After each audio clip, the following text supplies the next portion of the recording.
UP में लोकसभा चुनाव के दूसरे चरण की वोटिंग चल रही है। 8 लोकसभा सीटों पर वोटिंग की प्रक्रिया को पूरा कराया जा रहा है। दूसरे चरण के दौरान हेमा मालिनी, महेश शर्मा, अतुल गर्ग जैसे उम्मीदवारों की किस्मत का फैसला होना है। तो चलिए एक एक करके जान लेते हैं उन 8 सीटों के बारे में उत्तर प्रदेश की, जिस पर दूसरे चरण का चुनाव हो रहा है। नोएडा, उत्तर प्रदेश में लोकसभा चुनाव के दूसरे चरण की वोटिंग शुरू हो गई। भीषण गर्मी के बीच मथुरा, अलीगढ़, गाजियाबाद, गौतम बुद्ध नगर, बागपत, अमरोहा, बुलंदशहर और मेरठ में चुनावी माहौल भी गर्मा रहा है। दूसरे चरण की वोटिंग के दौरान मतदाता 8 लोकसभा सीटों के 91 उम्मीदवारों की किस्मत का फैसला कर रहे हैं। उम्मीदवारों की किस्मत ईवीएम में कैद हो रही है। 8 लोकसभा सीटों पर चुनावी माहौल गर्मा रहा है। भारतीय जनता पार्टी ने चुनावी प्रचार मैदान में पूरी ताकत झोंकी और वहीं विपक्ष की ओर से कोई बड़े स्तर पर चुनावी अभियान इन सीटों पर नहीं चल पाया। मायावती और अखिलेश यादव को छोड़ दें तो किसी भी बड़े चेहरे ने इन सीटों पर प्रचार नहीं किया। दूसरे चरण के मतदान के दौरान भारतीय जनता पार्टी को अपने गढ़ को बचाने में बहुत मशक्कत करनी पड़ी है। पीएम नरेंद्र मोदी से लेकर सीएम योगी आदित्यनाथ तक लोकसभा सीटों को मथते दिखे। लोकसभा चुनाव 2019 में इन 8 में से 7 लोकसभा सीटों पर बीजेपी ने पहले जीत दर्ज की थी। केवल अमरोहा लोकसभा सीट बहुजन समाज पार्टी के खाते में गई थी। इन 8 लोकसभा सीटों पर बीजेपी और राष्ट्रीय लोक दल गठबंधन का असर दिख रहा है। गठबंधन के तहत बीजेपी ने राष्ट्रीय लोक दल को बागपत सीट दी। इस हिसाब से 7 सीटों पर एक बार फिर बीजेपी को जीत का गणित तैयार करते हुए देखा जा सकता है। मतदाता अब इन सीटों के दावेदारों के भाग्य का फैसला कर रहे हैं। बात बुलंदशहर की करें तो बुलंदशहर में पूर्व मुख्यमंत्री और हिंदुत्व के नायक रहे कल्याण सिंह का प्रभाव अब भी है। इस सीट पर बीजेपी 1991 के बाद से लगातार मजबूत होती दिखी। अनुसूचित जाति के लिए आरक्षित इस सीट पर डॉक्टर भोला सिंह लगातार तीसरी बार चुनावी मैदान में है। वो हैट्रिक लगाने की कोशिश कर रहे हैं। बसपा ने नगीना के सांसद गिरीश चंद्र को बुलंदशहर में प्रत्याशी बनाया। उनके सामने जीत का पहाड़ चढ़ने की बड़ी चुनौती है। कांग्रेस सपा गठबंधन के तहत यह सीट कांग्रेस के खाते में आई है। बुलंदशहर से प्रदेश कांग्रेस कमेटी के पूर्व सचिव शिवराम वाल्मीकि को चुनावी मैदान में उतारा गया है। कांग्रेस उम्मीदवार मुकाबले को त्रिकोणीय बनाने की कोशिश कर रहे हैं। हालांकि कांग्रेस सपा गठबंधन प्रत्याशी के पक्ष में किसी भी बड़े चेहरे ने प्रचार नहीं किया। बात मथुरा की करें तो यमुना नदी के तट पर बसी मथुरा नगरी में लोकसभा चुनाव की नई रणनीति तैयार करने की कोशिश हो रही है। धार्मिक वातावरण है और इसी बीच बीजेपी ने सांसद हेमा मालिनी को तीसरी बार टिकट दिया, चुनावी पंडितों को चौंका दिया। 2019 में हेमा मालिनी 2,93,000 के बड़े अंतर से जीत गई थी। बीजेपी और रालोद के भारी अंतर विरोध के बाद भी हेमा के लिए यहां बड़ी चुनौती नहीं दिख रही। हेमा मालिनी और जयंत चौधरी के मंच पर राष्ट्रीय लोकदल के प्रदेश उपाध्यक्ष और पार्टी का क्षत्रिय चेहरा नरेंद्र सिंह को स्थान नहीं मिला। इसको लेकर बड़ी चर्चा देखी गई। मथुरा सीट से लोकसभा चुनाव 2019 में 2,93,000 से ज्यादा वोटों से जीत हासिल करने में हेमा सफल हुई थी। मथुरा से कांग्रेस ने मुकेश धनगढ़ और बसपा ने जाट कैंडिडेट और पूर्व आईएएस अधिकारी सुरेश सिंह को चुनावी मैदान में उतारा। सीएम योगी ने मथुरा में संबोधन के दौरान भगवान कृष्ण की प्रतीक्षा कर रहे हैं का संदेश दिया। इसने चुनावी माहौल को अलग रंग दे दिया था।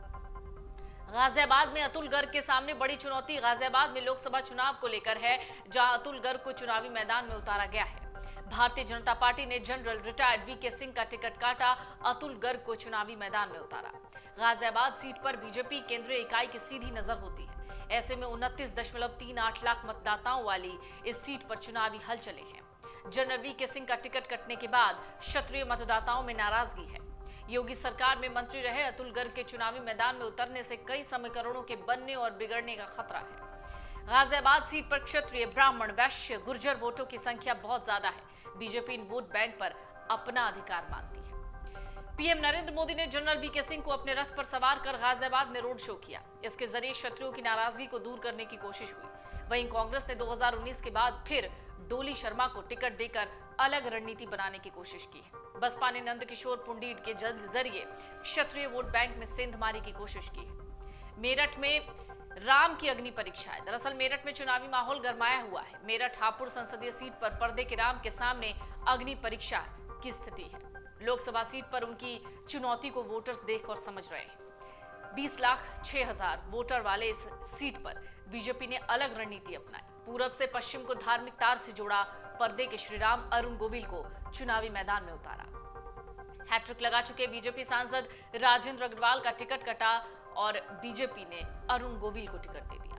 पार्टी की ओर से अरुण गोविल चुनावी मैदान में है। 1994 से 2019 तक बीजेपी 6 बार मेरठ सीट जीत चुकी है। अरुण गोविल के सामने जीत का क्रम बरकरार रखने की चुनौती है। सपा प्रत्याशी पूर्व मेयर और अनुसूचित जाति से आने वाली सुनीता वर्मा बीजेपी को कड़ी टक्कर देती भी दिखेंगी। उनके पास मुस्लिम और दलित वोटों की बड़ी ताकत है। पीएम नरेंद्र मोदी ने 31 मार्च को मेरठ में जनसभा की। वहीं सीएम योगी कई बार यहां पहुंचकर बीजेपी के लिए वोट डाल चुके हैं।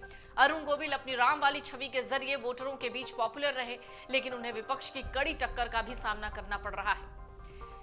नोएडा की अगर बात करें तो बीजेपी के टिकट पर गौतम बुद्ध नगर से 2014 और 2019 में लगातार जीत दर्ज करने वाले पूर्व केंद्रीय मंत्री डॉक्टर महेश शर्मा की प्रतिष्ठा दांव पर है। उनके टिकट काटने के लिए बीजेपी का एक ग्रुप पूरी ताकत लगा रहा था। हालांकि डॉक्टर शर्मा केंद्रीय इकाई का भरोसा जीतने में कामयाब रहे। पेशे से डॉक्टर सांसद डॉक्टर महेश शर्मा का मुकाबला एक और डॉक्टर सपा के डॉक्टर महेंद्र नगर से है। 26,75,000 वोटरों वाली गौतम बुद्ध नगर सीट पर नागर वोटरों को साधने की चुनौती बीजेपी के सामने है। राज्यसभा सदस्य सुरेंद्र नागर अपना प्रभाव यहां दिखा सकते हैं। बीजेपी एमएलसी तेजपाल भाटी का गुर्जर भाटी वोटरों में बड़ा असर है। उन्होंने डॉक्टर महेश शर्मा के पक्ष में दनकौर में बड़ी सभा की थी। क्षत्रिय वोटों को साधने की जिम्मेदारी जेवर के विधायक धीरेन्द्र सिंह और क्षेत्रीय अध्यक्ष सत्येंद्र सिसोदिया का इम्तिहान होना है। हालांकि यह सीट बहुत अहम है, लेकिन बसपा ने क्षत्रिय चेहरा और पूर्व विधायक राजेंद्र सिंह सोलंकी को उतारकर मुकाबले को दिलचस्प बना दिया है। 2014 में केंद्र में भाजपा सरकार बनने के बाद अलीगढ़ की खूब चर्चा हुई। अलीगढ़ मुस्लिम यूनिवर्सिटी चर्चा में रहा। भाजपा ने तीसरी बार ब्राह्मण चेहरा सतीश गौतम को चुनावी मैदान में उतारा है। उनके बड़े स्तर पर विरोध भी हुआ। 19,84,000 वोटरों वाली सीट पर सपा ने 2004 में कांग्रेस के टिकट पर सांसद चुने गए जाट चेहरा चौधरी विजेंद्र सिंह को टिकट दिया। वो बीजेपी को घेरने की कोशिश करते दिखे। बसपा ने पाला बदला। बीजेपी से हाथी पर सवार हुए हितेंद्र कुमार उर्फ बंटी उपाध्याय को टिकट देकर बीजेपी के ब्राह्मण वोटों में दरअसल सेंधमारी की कोशिश की। हालांकि अलीगढ़ की सभी 5 विधानसभा में बीजेपी के विधायक है। इसके बाद भी सतीश की लड़ाई आसान नहीं है। अलीगढ़ में 3,30,000 से ज्यादा मुस्लिम वोटर हैं। यहां से कोई मुस्लिम उम्मीदवार नहीं है। इसका लाभ सपा उठाना चाहेगी। मुकाबला त्रिकोणीय होने की उम्मीद है।